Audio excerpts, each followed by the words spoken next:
Well, Abdul Kader Mullah was the Assistant Secretary General of the Jamaat-e-Islami Party, which is the largest Islamist party in Bangladesh. So he was pretty high up in the Jamaat.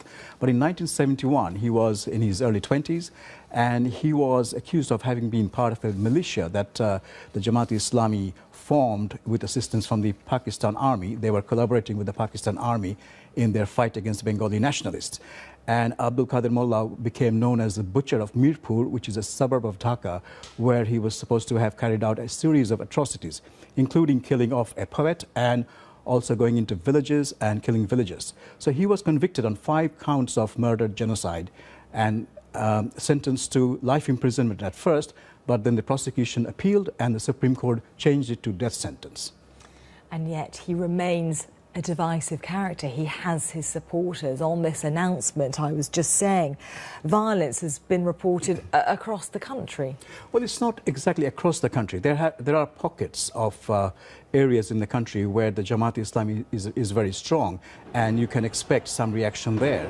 But in major cities, the reaction has not been that great. It's quite muted at the moment. But Jamaat-e-Islami has called for a nationwide general strike for Sunday. So we can expect some violence leading up to Sunday and perhaps on Sunday itself.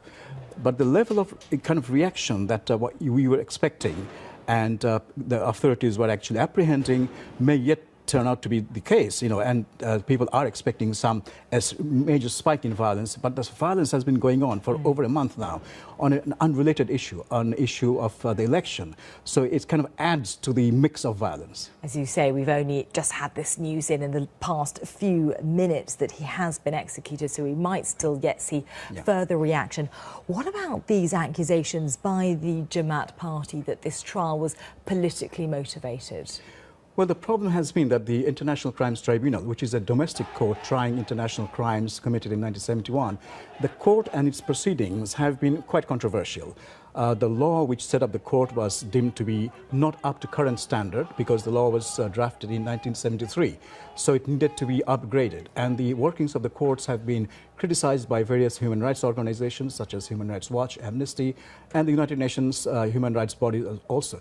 But the idea that the trials are politically motivated are not actually borne out by the facts, because these crimes were real crimes, the victims were real, and these crimes went addressed for 40 years.